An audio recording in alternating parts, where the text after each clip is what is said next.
Good morning बच्चों, आप सबका स्वागत है दिल की गहराइयों से। चलिए आज जो हम डिस्कस करने जा रहे हैं ये आपका लेक्चर नंबर 1 है।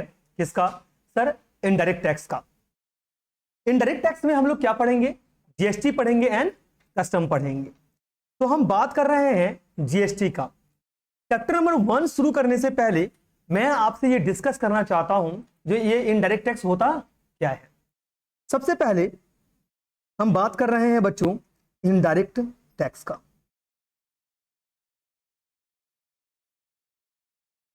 सर इनडायरेक्ट टैक्स जो है ये आपके सिलेबस में कवर करेगा 40 मार्क्स और डायरेक्ट टैक्स भी आएगा आपका 40 मार्क्स का। सर इनडायरेक्ट टैक्स में 65% थ्योरी है, 35% न्यूमेरिकल्स है। मैं पहले से ही रिपीट कर दे रहा हूं, यहां पर आपका 65% आपका थ्योरी रहेगा और 35% न्यूमेरिकल रहेगा। जो लॉन्ग क्वेश्चंस रहेगा ना उसमें भी आपका ऑप्शंस में थ्योरी रहेगा। यानी कि आप जो सबसे पहले कवर करेंगे ये है इनडायरेक्ट टैक्स 40 मार्क्स। फिर आप आएंगे डायरेक्ट टैक्स में। डायरेक्ट टैक्स में आपका 35% थ्योरी रहेगा और 65% न्यूमेरिकल्स रहेगा, यानी उसमें ठीक इसका उल्टा रहेगा। 15 मार्क्स का एक क्वेश्चन रहेगा ग्रॉस टोटल इनकम और असेसमेंट्स ऑफ फर्म का।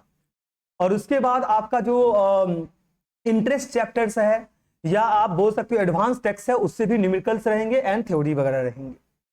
इस बार का जो टैक्सेशन है ना वो थोड़ा सा कहीं ना कहीं कैलकुलेटिव है और बोल सकते हो कंसेप्चुअल है। यहां पर गलतियां या आपसे कुछ भी थोड़ा भी हल्का मिस्टेक्स होता है तो यहां पर स्टेप मार्किंग शायद ना मिले, याद रखना। 4th सेमेस्टर में आपको भर भर के स्टेप मार्किंग मिलेगा, ये गारंटी है। लेकिन आपका जो 5th सेमेस्टर है ना इसमें स्टेप मार्किंग का क्या है, बहुत कम है। क्योंकि जो इनडायरेक्ट टैक्स है या डायरेक्ट टैक्स है ना उसमें कैलकुलेशंस का जो प्रोसीजर्स है वो भी बिल्कुल डिफरेंट है। तो इस बार की जो टैक्सेशन है उसको अच्छे से देखना है और जितने भी हमारे जो लेक्चर्स है ना उसको पूरी तरीके से कंप्लीट करना है। सबसे पहले मैं बात करता हूं इनडायरेक्ट टैक्स का। आप बता सकते हो जो इनडायरेक्ट टैक्स क्या होता है? इनडायरेक्टली लेते हैं, we can say that indirect tax are collected by intermediary. कौन कलेक्ट करता है? ये कलेक्ट करता है इंटरमीडियरी। लिख लेंगे indirect tax are collected by intermediary.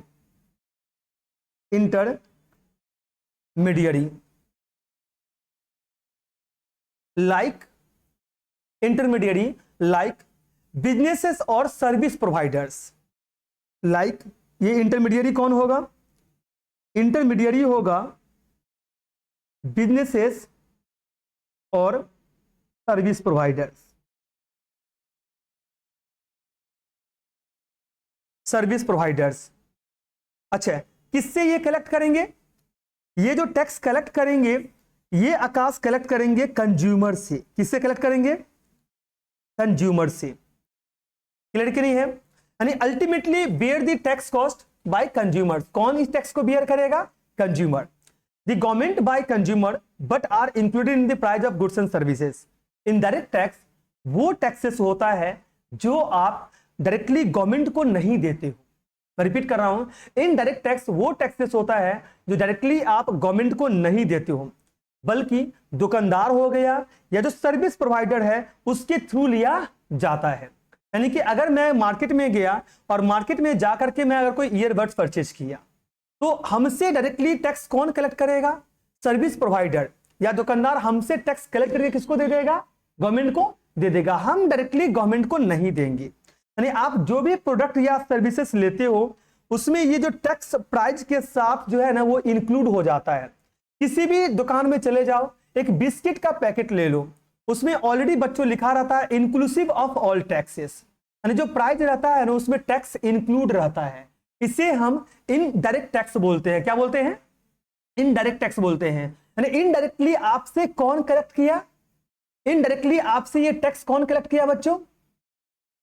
Service provider या बिजनेसमैन कलेक्ट किया और आपसे कलेक्ट करके किसको दे दिया? गवर्नमेंट। यानी आपने डायरेक्टली गवर्नमेंट को पे नहीं किया, इसलिए बच्चों हम इसे इनडायरेक्ट टैक्स बोलते हैं। फॉर एग्जांपल अंकित, अगर मैं बोलूं जो आपने 1000 रुपए कोई आइटम खरीदा और उसके ऊपर 18% जीएसटी इंक्लूड है तो ये जो आपका जो है ना ये 18% जो जीएसटी इंक्लूड है, तो 1000 रुपए का जो 18% होता है ये 180 रुपया होता है। तो ये 180 रुपया उस 1000 में ऑलरेडी क्या है, इंक्लूड है। तो आप जो दुकानदार को पे कर रहे हैं वो ₹1000 पे कर रहे हैं।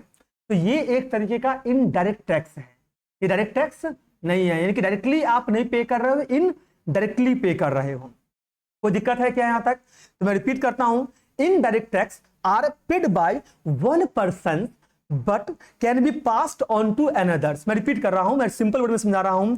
जो इनडायरेक्ट टैक्स है ना, जो टैक्स आप पे करते हो वो आगे दूसरे पर्सन को ट्रांसफर कर दिया जाता है।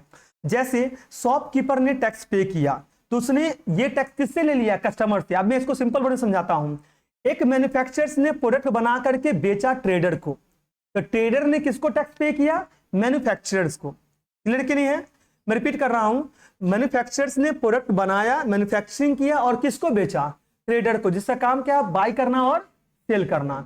अब जो ट्रेडर है उसने जीएसटी किसको पे किया, मैन्युफैक्चरर्स को। ट्रेडर ने गुड्स बेचा होलसेलर को, तो होलसेलर ने किसको पे किया, ट्रेडर को। क्लियर कि नहीं है? फिर होलसेलर ने गुड्स बेचा रिटेलर को, रिटेलर ने किसको पे किया, होलसेलर को, और रिटेलर ने बेचा कस्टमर को। तो सारा टैक्स किसने पे किया, कस्टमर्स ने पे किया। समझ में आ रहा कि नहीं आ रहा है? इसलिए बोलते हैं indirect tax ultimately bear by the consumer. जो सारा टैक्स है वो कंज्यूमर के द्वारा पे किया जाता है। यानी कि जो प्रोडक्ट को रीसेल नहीं करेगा विवेक, यानी जो प्रोडक्ट को अल्टीमेट यूज करेगा ना, सारा इनडायरेक्ट टैक्स उसी के द्वारा पे किया जाएगा। आपको यहां तक क्लियर है कि नहीं है? और जितने भी लोग रीसेल कर रहा है ना, उन्होंने जो इनडायरेक्ट टैक्स पे किया है ना, वो उन्हें इनपुट टैक्स क्रेडिट के रूप में मिल जाएगा, यानी कि आईटीसी के रूप में वापस रिफंड मिल जाएगा। हाँ बोलिए।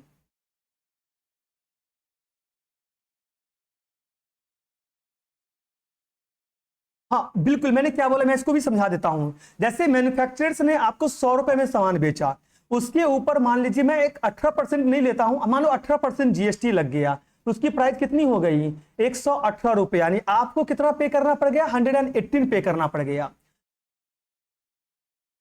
वो बढ़ जाएगा, बिल्कुल लगते जाएगा, बिल्कुल। अब 118 रुपया आपका आ गया, 12 रुपया आपका ट्रांसपोर्टेशन चार्जेस है, तो 118 प्लस 12 कितना होता है, 130।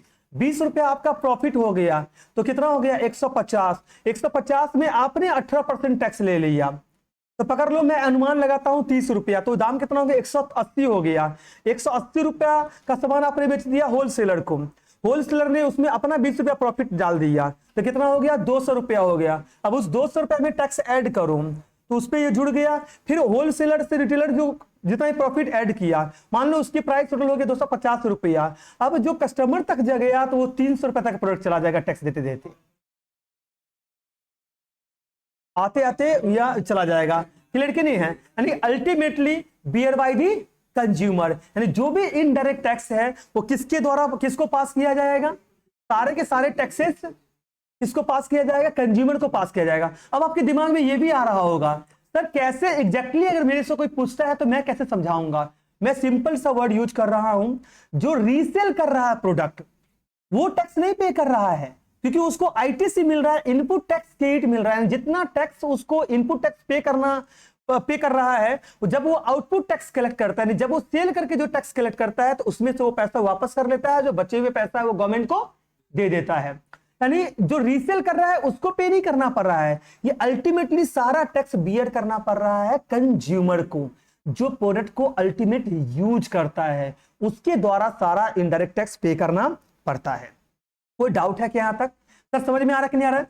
नेक्स्ट जो टॉपिक्स बच्चों में आपसे शेयर कर रहा हूं इनडायरेक्ट टैक्स के बाद, अगर मैं बोलूं डिफरेंस बताओ डायरेक्ट टैक्स और इनडायरेक्ट टैक्स का, बच्चों मैं रिपीट कर रहा हूं, डिफरेंस बताइए,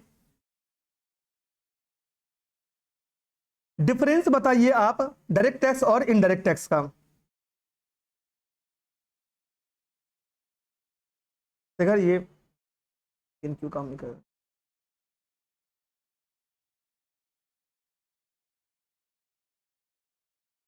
हीरो ये टर्नओवर के हिसाब से डिसाइड होता है, रजिस्टर्ड डीलर, और आने वाले टाइम पे हम इन सब चीजों को पढ़ेंगे, एग्रीगेट टर्नओवर है। अच्छा मैं बात कर रहा हूं डायरेक्ट टैक्स और इनडायरेक्ट टैक्स। डायरेक्ट टैक्स और इनडायरेक्ट टैक्स नेक्स्ट टॉपिक है आपका। तो डायरेक्ट टैक्स और इनडायरेक्ट टैक्स क्या है मेरे को बता सकते हो? अभी पढ़े हो, direct tax are paid directly to the government by the individual और ऑर्गेनाइजेशन। इसमें हमने पढ़ा था ना आपका पर्सन, पर्सन में क्या आता है? इंडिविजुअल आता है, हिंदू अनडिवाइडेड फैमिली आता है, कंपनी आता है, एसोसिएशन ऑफ पर्सन आता है, बॉडी ऑफ इंडिविजुअल आता है। ये सब क्या है? डायरेक्ट टैक्स पे करते हैं। Direct tax are paid directly to the government by the individual और ऑर्गेनाइजेशन। आप पर्स निकालिएगा, अपने पर्स से 200 रुपया किसको पे कर दिया? गवर्नमेंट को पे कर दिया। यानी कि जितना आप अर्न कर रहे हो, यानी पे एज यू अर्न, जितना आप अर्न करोगे और उस अर्निंग के ऊपर जो आप टैक्स पे करोगे, उस टैक्सेस को हम लोग बोलते हैं डायरेक्ट टैक्स। क्या बोलते हैं बच्चों? Direct tax. पे एज यू अर्न, यानी अर्न कर रहे हो, उसके ऊपर क्या कर रहे हो? टैक्स पे कर रहे हो, डायरेक्ट टैक्स है। और जो टैक्सेस आप गुड्स या सर्विसेज के ऊपर पे करते हो, उसे हम बोलते हैं इनडायरेक्ट। समझ में आ रहा है कि नहीं आ रहा है? लाइक इनकम टैक्स जो हमारा है ना, ये हमारा डायरेक्ट टैक्स का पार्ट है। वेल्थ टैक्स जो है ना हमारा, ये डायरेक्ट टैक्स का पार्ट है। Wealth tax can be abolished, but wealth tax किसका पार्ट था?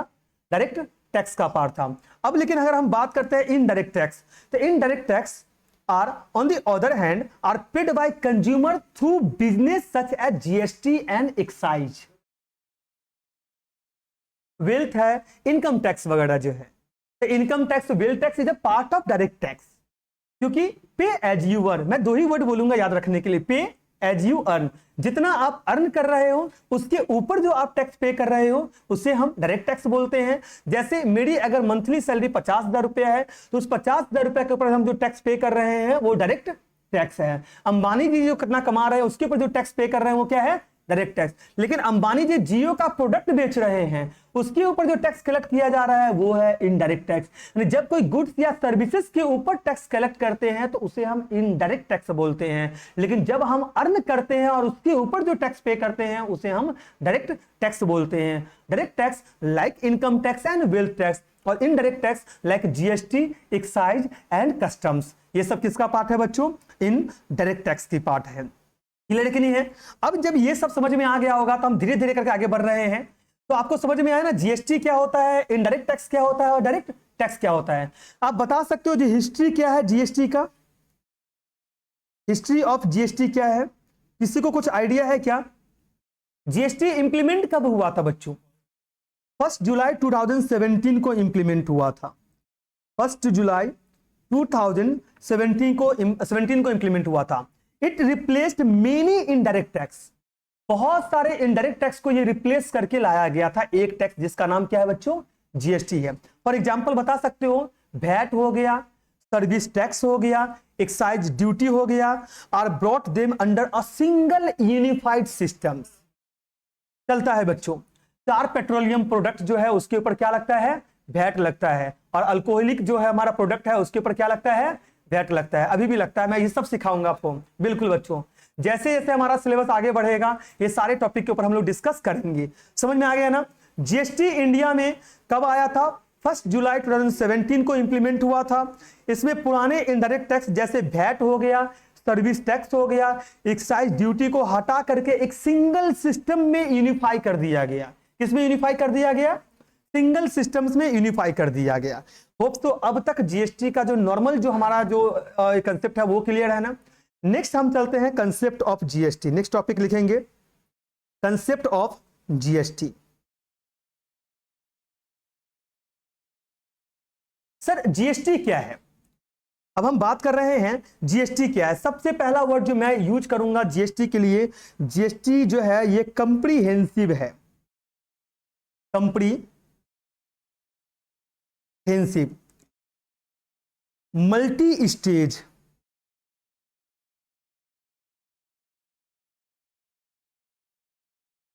Destination based tax, DBT. याद है ना डीबीटी, डेस्टिनेशन बेस्ड टैक्स, ये भी बताऊंगा। Comprehensive, multi stage, destination based tax. Levied on the supply of goods और service, on the supply of goods and service. मैं रिपीट कर देता हूं, लिख लीजिएगा। GST is a comprehensive comma multi stage comma destination based tax levied on the supply of goods and service, levied on the supply of goods and service, full stop देकर के लिखेंगे। It is applied on every stage of production, it is applied on every stage of production comma but every stage of production but is refunded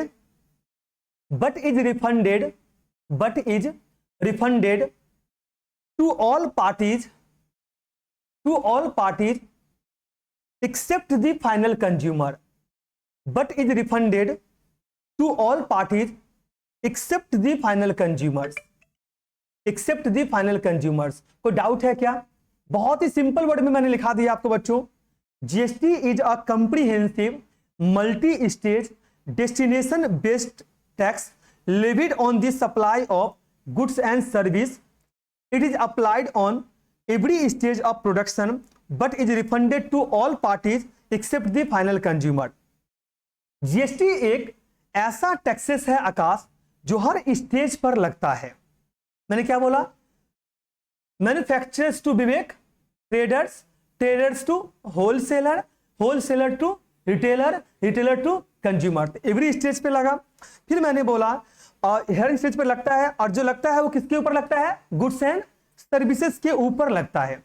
ये हर production stage पर लगता है, लेकिन सिर्फ final consumer को इसका बर्डन उठाना पड़ता है। और फाइनल कंज्यूमर जो यानी अल्टीमेटली जो जीएसटी सबका क्या करेगा? बियर करेगा, जिसका पर्पज क्या नहीं है? रीसेल करना नहीं है, जिसका पर्पज है उसको यूज करना, वही हमारा फाइनल कंज्यूमर्स है। कोई डाउट है यहां तक? जैसे अगर मैंने ये रिमोट खरीदा तो मेरा पर्पज क्या है? इस रिमोट को यूज करना, तो हम क्या बन जाएंगे? Final consumers. क्लियर के नहीं है? तो इनके द्वारा बच्चों जीएसटी पे किया जाएगा। तो अगर एक वर्ड में बोले तो ultimate burden of tax fall on consumer. अच्छा, जीएसटी सिस्टम में बिजनेस क्या करता है? जीएसटी कलेक्ट करता है, टैक्स पे करता है, और अल्टीमेटली वो टैक्स किसको पे करना पड़ता है? कंज्यूमर को पे करना पड़ता है। क्लियर के लिए है? समझ में आ रहा क्या बच्चों यहां तक? पूरा क्लियर? अच्छा, नेक्स्ट टॉपिक लिखेंगे ऑब्जेक्टिव ऑफ जीएसटी। हाँ सर, डेस्टिनेशन बेस्ड टैक्सेस। मैं कुछ देर बाद बताऊंगा डेस्टिनेशन बेस्ड टैक्सेस क्या होता है। Objective of GST,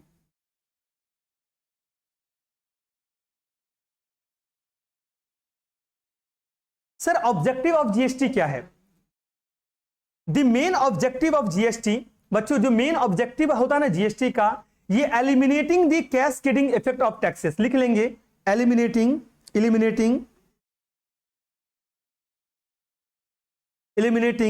the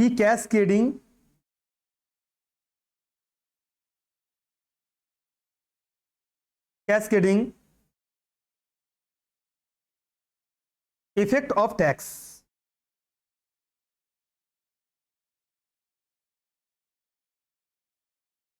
next points में ऐड करेंगे simplifying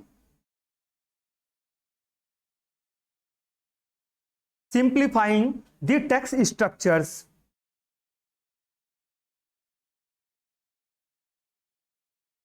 simplifying the tax structures.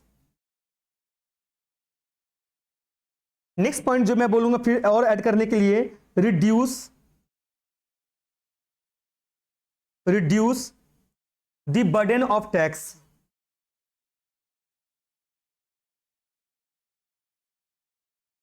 Reduce the burden of tax. और लास्ट पॉइंट इसमें ऐड करिएगा creating a unified national market, creating a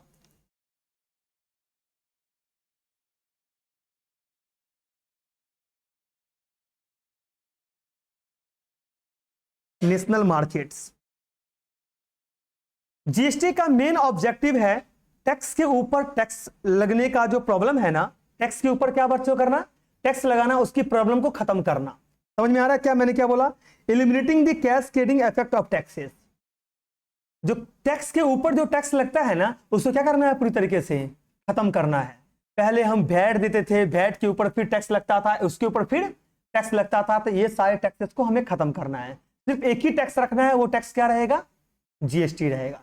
tax के ऊपर जो टैक्स लगता है उसको हम एलिमिनेट कर देंगे, यानी उसको हम खत्म कर देंगे। दूसरा, टैक्स के जो स्ट्रक्चर्स है ना उसको सिंपल बनाना। जीएसटी का जो स्ट्रक्चर्स है ना, टैक्सेशन की जो स्ट्रक्चर्स है ना, वो बच्चों बहुत सिंपल है, आपको आसानी से समझ में आ जाएगा जो क्या लैंग्वेज यूज किया जा रहा है। तीसरा, देश में एक ही यूनिफाइड टैक्स क्रिएट होगा, यानी पूरी कंट्री में एक ही रेट, एक ही टैक्सेस रहेगा। अगर मैं बोलूं 5% है तो 5% हर जगह पे अप्लाई होगा, 12% हर जगह पे अप्लाई होगा, 18% हर जगह पे अप्लाई होगा, 1% हर जगह पे अप्लाई होगा, 28% हर जगह पे अप्लाई होगा, 40% हर जगह पे अप्लाई होगा। समझ में आ रहा कि नहीं आ रहा है? यानी कि one rate, one nation, one rate, एक नेशन एक रेट होगा। क्लियर कि नहीं है? तो पहले बच्चों ना टैक्स के ऊपर टैक्स लगता था, तो जीएसटी से ना ये सारा प्रॉब्लम सॉल्व हो गया। One nation one rate, tax का जो स्ट्रक्चर्स है बहुत ही सिंपल हो गया। क्लियर कि नहीं है? और फिर बता, जो कैस्केडिंग इफेक्ट्स था, टैक्स के ऊपर जो टैक्स लगता था ना उसको खत्म कर दिया गया।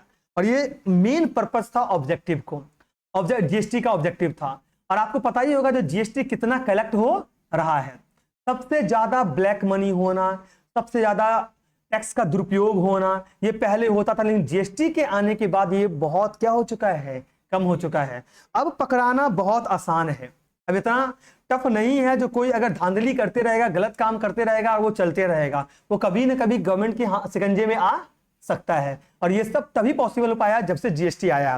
अब तुम लोग हंस इसलिए रहे हो जो तुमको लग रहा है इंडियन गवर्नमेंट जो है वो कहीं ना कहीं क्या करेगा, इन सब चीजों में छूट देगा। हाँ, बेशक हमारी जो इंडियन गवर्नमेंट है, हम इतनी बड़ी पॉपुलेशन है, 140-142 करोड़ की पॉपुलेशन है, यहाँ पर इतनी इस तरीके से कंट्रोल करना अभी इतना पॉसिबल नहीं है। लेकिन अभी जब हमने बनाया है ऐसा स्ट्रक्चर्स रेडी किया है, तो आने वाले वक्त में, आने वाले 5 साल 10 साल बाद हमें इसका बहुत ज्यादा फायदा मिलने वाला है, कहीं ना कहीं मिलेगा ही मिलेगा। अच्छा, नेक्स्ट है हमारा types of GST. Next topic, types of GST. Sir types of GST क्या है? बच्चों जीएसटी को हम लोग ना 4 कैटेगरी में डिवाइड कर दिया। मैं रिपीट कर रहा हूं, जीएसटी को हम लोग 4 कैटेगरी में डिवाइड किया है। कितने कैटेगरी हैं? 4 कैटेगरी हैं। पहला है सीजीएसटी। सीजीएसटी का मतलब होता है central goods and service tax. जो टैक्स कौन कलेक्ट करेगा? सेंट्रल गवर्नमेंट कलेक्ट करेगा, उसे हम सीजीएसटी बोलते हैं। टाइप्स ऑफ जीएसटी ये है आपका 4 कैटेगरीज। जो जीएसटी है उससे कितने कैटेगरीज हैं? 4 कैटेगरीज। पहला क्या है? Central goods and service tax, जो सेंट्रल गवर्नमेंट के द्वारा कलेक्ट किया जाता है। दूसरा एसजीएसटी, ये होता है state goods and service tax, जो स्टेट गवर्नमेंट के द्वारा कलेक्ट किया जाता है। तीसरा आईजीएसटी, क्या बच्चों? आईजीएसटी होता है integrated goods and service tax. Basically इसको यूनियन यानी कि सेंट्रल गवर्नमेंट ही कलेक्ट करता है, और कलेक्ट करके किसको देता है? स्टेट्स गवर्नमेंट को। आईजीएसटी कब लगता है?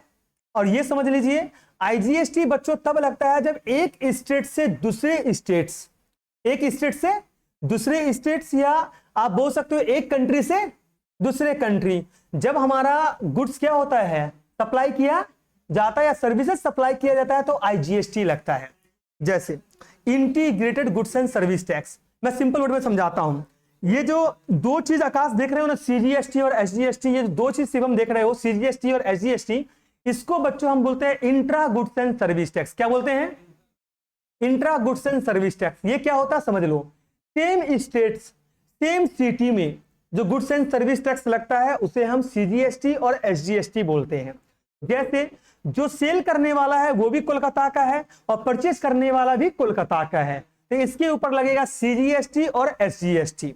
क्या लगेगा बच्चों? सीजीएसटी और एसजीएसटी। मान लो 18% टैक्स लग रहा है, तो 9% सीजीएसटी होगा और 9% क्या होगा? एसजीएसटी होगा। ये तब होगा जब इंट्रा होगा। क्या होगा? इंट्रा। सेम स्टेट्स या सेम सिटी होगा तो हमारा सीजीएसटी लगेगा और एसजीएसटी लगेगा, सेम रेट में लगेगा। रेट अगर 12% है तो 6% central goods and service tax लगेगा और 6% states goods and service tax लगेगा। होप तो क्लियर है?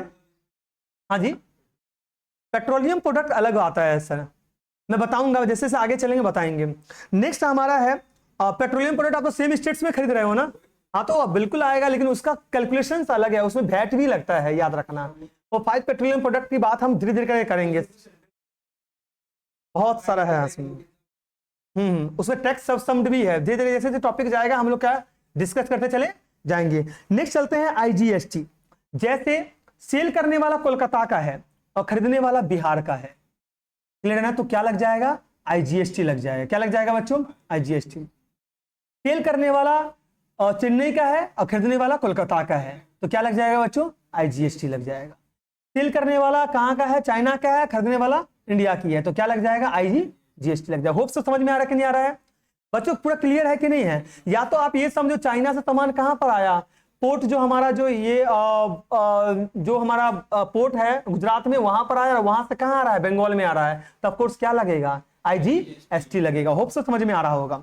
नेक्स्ट, हाँ आईजीएसटी लगेगा। नेक्स्ट आता है यूटीजीएसटी, यूनियन टेरिटरी जो हमारा है, यूनियन टेरिटरी जो है ना, उसके ऊपर क्या लगता है, यूटीजीएसटी लगता है। क्लियर है कि नहीं है, समझ में आ रहा ना। और ये सारे टैक्सेस जो मैं अभी डिस्कस कर रहा हूं ना, ये सारे टैक्स सेंट्रल गवर्नमेंट और स्टेट गवर्नमेंट के बीच में डिवाइड कर दिए जाते हैं। अगर कोई टैक्स डायरेक्टली कौन कलेक्ट किया, सेंट्रल गवर्नमेंट कलेक्ट किया, तो सेंट्रल गवर्नमेंट कलेक्ट करके किसको दे देगा, स्टेट गवर्नमेंट को दे देगा। होप सो अब आपको यहां तक तो क्लियर हो गया होगा। अच्छा, अब जो मैं बोलने जा रहा हूं उसको ध्यान से समझना। एक आता है डेस्टिनेशन बेस्ड टैक्सेस। क्या आता है, डेस्टिनेशन बेस्ड टैक्सेस। अब क्या है, जो स्टेट प्रोडक्ट बेच रहा है ना, वो टैक्स कलेक्ट नहीं करेगा। मैं रिपीट कर रहा हूं, जिस स्टेट्स में वो गुड्स कंज्यूम किया जा रहा है उसको वो टैक्स का बेनिफिट्स मिलेगा। याद रहे कि नहीं रहेगा मैं क्या बोलना चाह रहा हूं। जैसे कोलकाता से सामान बेचा गया किसको, बिहार में, तो जो कंज्यूमर है जिसने कंज्यूम किया वो कंज्यूमर कहां की है, बिहार का, तो वो बेनिफिट्स भी किसको मिलेगा, बिहार में मिलेगा। तो ये जरूर याद रखना, जो एक्चुअल में कंजम्पशन करता है उसको जीएसटी के बेनिफिट्स मिलता है। किसको मिलता है, जो कंजम्पशन करता है उसको मिलता है। तो ये सब धीरे धीरे करके हम आने वाले वक्त में इसको डेप्थ में पढ़ेंगे। नेक्स्ट मैं बात कर रहा हूं बच्चों डुअल मॉडल। नेक्स्ट टॉपिक है आपका डुअल मॉडल। सर जीएसटी जो हम लोग अप्लाई हुए हैं वो कौन सा मॉडल्स है, मॉडल है। अंकित बता सकते हो कितने ऐसे कंट्री है जो डुअल मॉडल अप्लाई किया हुआ है। बेसिकली 3 कंट्री है बच्चों, इंडिया है, नहीं फ्रांस तो आपका इंडिया है, कनाडा है और ब्राजील से है।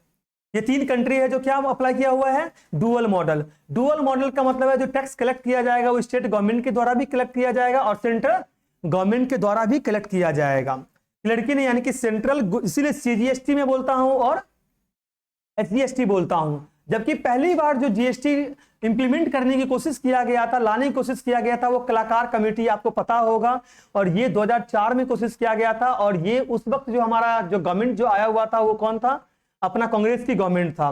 पी चिदम्बरम हमारे फाइनेंस मिनिस्टर थे, उन्होंने कोशिश किया था, बट वो ना हमारा नेशनल जीएसटी था, यानी कि वो डुअल मॉडल बेस में नहीं था। इस बेसिस में नहीं था, डुअल मॉडल में वहां पर ये बोला गया था जो जीएसटी के कलेक्शन होगा ना वो सिर्फ सेंट्रल गवर्नमेंट के द्वारा कलेक्ट किया जाएगा। जितने भी जितने भी कंट्री है ना, उसमें से सारे कंट्री ऑलमोस्ट क्या फॉलो करता है, सिंगल जीएसटी फॉलो करता है, यानी कि वो नेशनल जीएसटी को फॉलो करता है। लेकिन ये जो 3 कंट्री मैंने बताया है ना, ये क्या फॉलो करता है, डुअल मॉडल फॉलो करता है, यानी कि सेंट्रल गवर्नमेंट और स्टेट्स गवर्नमेंट के द्वारा जो जीएसटी कलेक्ट किया जाएगा। होप्स तो आपको समझ में आ रहा है कि नहीं आ रहा है बच्चों। हाँ बोलिए।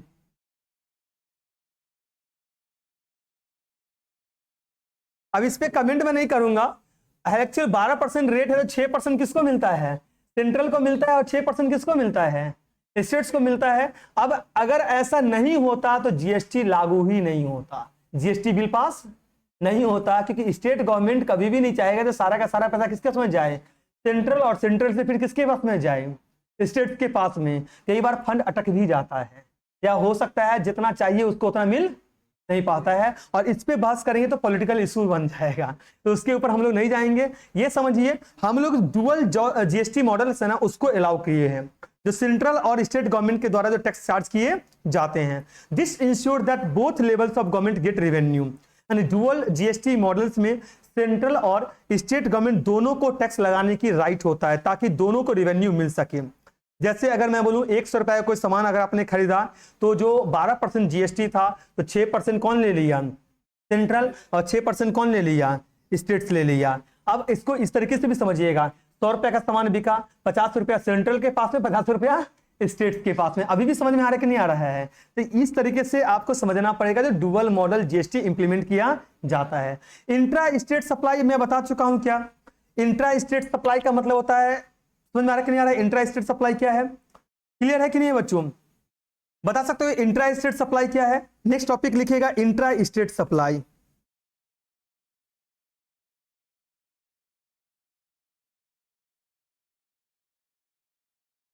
इंट्रा स्टेट सप्लाई जो है ना, intra state supply refers to, intra state supply refers to the supply of goods and service, supply of goods and service. Intra-state supply refers to the supply of goods and service on same states, same city, same town,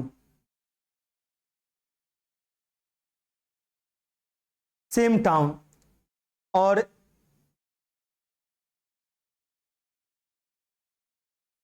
कोई दिक्कत है बच्चों? Same town. लेकिन जो inter states जो होता है supply, वो क्या हो जाएगा, one states to another states, clear कि नहीं है? तो इंट्रा होगा, उसके ऊपर क्या लगेगा, सीजीएसटी, एसजीएसटी और यूजीएसटी। यूजीएसटी मतलब union territory goods and service tax.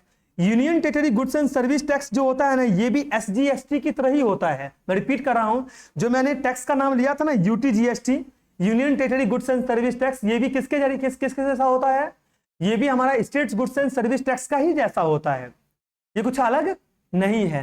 ये यूनियन टेरिटरी में गुड्स एंड सर्विसेज क्या हो रहा है, सप्लाई हो रहा है, इसलिए हम उसके ऊपर क्या लगा देते हैं, यूटीजीएसटी लगा देते हैं, क्लियर कि नहीं है? जैसे आपने यूनियन टेरिटरी का नाम सुना ही होगा, बहुत सारे हैं, आपका लक्षद्वीप वगैरह जो है, या तो आप अंडमान निकोबार है, दमन एंड दीव वगैरह है, तो ये सब किस में आता है, यूटीजीएसटी में आता है। किस में आता है बच्चों, यूटीजीएसटी में आता है। अच्छा बच्चों यहां तक क्लियर है कि नहीं है? अच्छा नेक्स्ट टॉपिक लिखेंगे Vivek, destination based tax.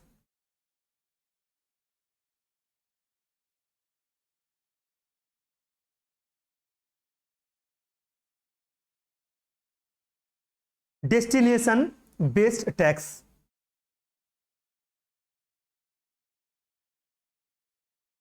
it is collected in the states, it is collected in the states, it is collected in the states where the goods or service, where the goods or service are consumed, collected in the states where the goods or service, where the goods or service are consumed, not where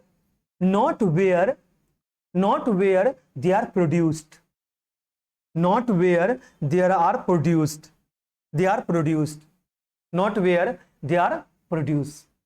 GST एक destination based tax है।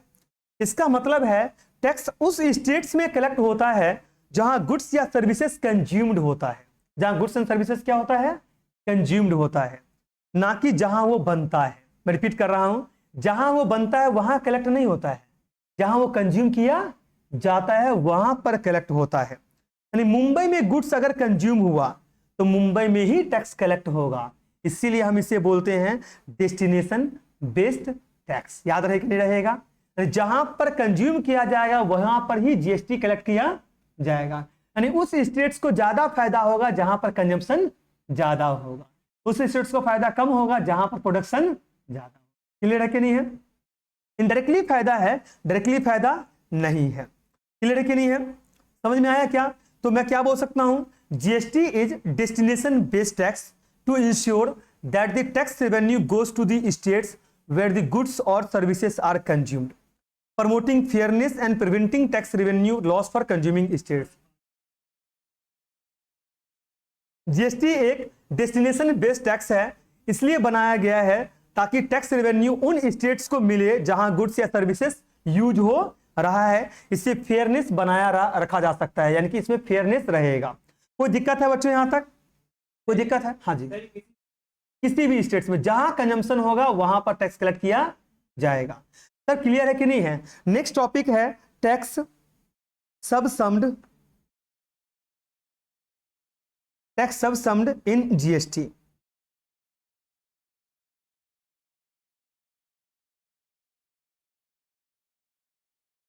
इसको शिवम हम क्या बोलते हैं?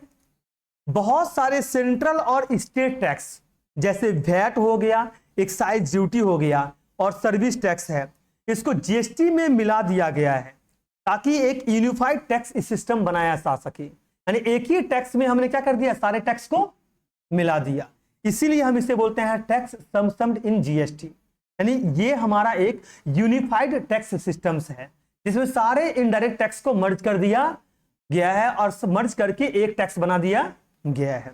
अच्छा, जो tax सबसम्ड नहीं है, कुछ टैक्सेस जैसे बेसिक कस्टम ड्यूटी आप समझ लो, कुछ टैक्सेस जैसे बेसिक कस्टम ड्यूटी हो गया और हमारा जो पेट्रोलियम प्रोडक्ट है, किस पे लगता है बच्चों? पेट्रोलियम प्रोडक्ट, इसको शामिल नहीं किया गया है जीएसटी में। किसमें शामिल नहीं किया गया है? जीएसटी में। इसको सेपरेट चार्ज किया जाता है। याद रखना, कस्टम जब पढ़ाएंगे तो उसमें जो बेसिक कस्टम ड्यूटी है ना, वो सेपरेट लगता है, और जो पेट्रोलियम प्रोडक्ट के ऊपर जो हमारा टैक्सेस है वो क्या लगता है? सेपरेट लगता है। 4 पेट्रोलियम प्रोडक्ट है उसके ऊपर सेपरेट टैक्स लगता है। नेक्स्ट बात करते हैं rate of taxes, rate of GST. Rate of GST, सबसे पहला रेट है 0%, जिसको हम नील रेट ऑफ ड्यूटी बोलते हैं। दूसरा जो हमारा आता है ये आता है 5%, इसके बारे में डेप्थ में बाद में पढ़ेंगे। नेक्स्ट आता है 12%, फिर आता है 18%, फिर आता है 28%, और लास्ट जा सकता है कितना परसेंट तक? 40% तक। क्लियर कि नहीं है? लास्ट कितना जा सकता है बच्चों? 40%। ये टैक्स रेट है 0%, 5%, 12%, 18%, 28% और 40% है। बिल्कुल, जो आप इंपोर्ट्स कर रहे हो, बहुत एक्सपेंसिव प्रोडक्ट है, क्लियर कि नहीं है, उसके ऊपर कितना लगा दिया जाएगा? 40% लगा देगा। नहीं तो इलॉन मस्क कब का क्या हो चुका था, इंडिया में एंट्री कर चुका रहा था। क्लियर कि नहीं है? तो आपको यहां तक क्लियर है कि नहीं है? 0% बहुत ऐसे प्रोडक्ट है जो नील रेट जिसके लिए स्पेसिफाई किया गया है। डेली यूसेज भी है और भी बहुत सारा प्रोडक्ट है, मैं बताऊंगा आपको। यहां तक सर क्लियर है कि नहीं है? अच्छा, नेक्स्ट टॉपिक लिखिएगा सेस।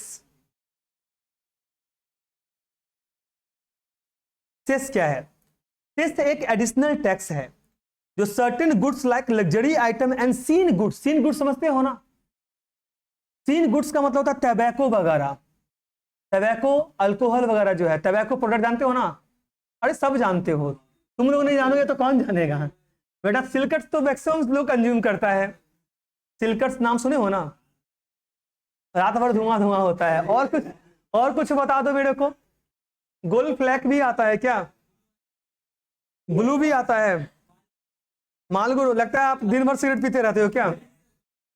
अच्छा अच्छा। अब क्या है ना, जैसे 3 प्रोडक्ट है, टबैको हो गया, या जैसे कुछ स्पेसिफिक गुड्स जैसे लग्जरियस आइटम है, इस पे सेस लगा दिया जाता है और ये स्पेसिफिक पर्पज के लिए यूज होता है। यानी इन सब के ऊपर क्या लगाया जाएगा? Additional tax. जीएसटी तो लगाएगा ही लगाएगा, उसके ऊपर फिर क्या लगा देगा? सेस लगा देगा। क्या लगा देगा बच्चों? सेस। नेक्स्ट हम बात कर रहे हैं non applicability of GST. Of course इसमें भी आएगा नॉन अप्लीकेबिलिटी ऑफ जीएसटी। क्या होता है हम समझ रहे हैं। कंजम्पशन देखो आजकल हर कोई ही करता है, ऐसा नहीं है जो नहीं करता है। मैं इसके ऊपर कमेंट नहीं करूंगा, नहीं तो मेरे को जूते पड़ने शुरू हो जाएंगे। क्लियर है ना? आजकल ये कॉमन है, और जिसको लगता है जो कंजम्पशन करना है वो करेगा, जिसको लगता है नहीं करना है वो नहीं करेगा। जैसे आप बोलना नहीं चाहिए तो मैं जैसे नहीं करता हूं, मैं सच बता रहा हूं, आप बिलीव करो या ना करो, मैंने आज तक सिगरेट को हाथ भी नहीं लगाया है। क्लियर कि नहीं? हम क्लियर है ना? तो GST does not apply to item like alcohol और human consumption. Alcohol for human consumption पे जीएसटी क्या होता है? अप्लाई नहीं होता है। पेट्रोलियम प्रोडक्ट के ऊपर जीएसटी अप्लाई नहीं होता है। विच आर टैक्सेस सेपरेटली, इसके बाद सेपरेटली टैक्स चार्ज किया जाता है कि गवर्नमेंट को एक हेवी रेवेन्यू कलेक्ट होता है इससे, वैट वगैरह से, एक्साइज वगैरह से, इसलिए जीएसटी के अंदर इसको अभी तक लाया नहीं है। लेकिन गवर्नमेंट ये बात कर रहा है जो आने वाले वक्त में क्या किया जाएगा, जीएसटी पेट्रोलियम को जीएसटी के अंदर शामिल किया जाएगा। तो बहुत जल्दी ही निर्मला सीतारमण को बोलते हुए नजर आएंगी वो, जो हम जीएसटी के अंदर किसको लेकर आ रहे हैं, पेट्रोलियम प्रोडक्ट को लेकर के आ रहे हैं। पेट्रोलियम प्रोडक्ट के अंदर अगर जीएसटी आ जाता तो पेट्रोल क्या हो जाएगा, सस्ता हो जाएगा। हाँ, फिर भी स्टेट्स में भी आपको सस्ता मिलेगा, क्योंकि पेट्रोलियम प्रोडक्ट पे अगर जीएसटी लग जाता है तो कहीं ना कहीं सस्ता होना लगभग तय है, क्योंकि एक्साइज लगा, उसके बाद वैट लगा, बाहर से इंपोर्ट किए तो कस्टम्स भी तो लगा, तो वो जो टैक्सेस होता है वो जीएसटी से कई गुना क्या होता है, ज्यादा होता है। कर सकता है, अब ये बताऊंगा नहीं, अगर कुछ स्टेट चाहे तो क्या कर सकता है, कर सकता है बच्चों। तो होप्स तो आपको यहां तक क्लियर है क्या। तो पहला लेक्चर हमारा क्या हो चुका है बच्चों, कंप्लीट हो चुका है। थैंक यू सो मच बच्चों। आप सभी को अगर पसंद आ रहा हो तो जरूर आप कहीं ना कहीं क्या करेंगे, अच्छे से जीएसटी को पढ़ाई करेंगे, और जो भी इनकम टैक्स है उसको अच्छे से करेंगे, क्योंकि ये पेपर वो है जो आपको स्कोरिंग ज्यादा करवाएगा। यहां तक कि मैं ये बोलना चाहता हूं पिया, जो इस सब्जेक्ट्स में आप 80 में 80 स्कोर कर सकते हो, तो ऐसा नहीं है जो नहीं स्कोर कर सकते हो, क्योंकि आपका थोड़ा सा ऊपर नीचे कहां हो सकता है, कॉर्पोरेट अकाउंटिंग में हो सकता है। मैं ये नहीं बोल रहा हूं हो सकता है, मैंने बोला जो हो सकता है कुछ बच्चे को थोड़ा सा क्या हो जाए, मिस्टेक्स हो जाए, लेकिन ये पेपर पूरा आपको 80 में 80 देगा। थैंक यू सो मच बच्चों।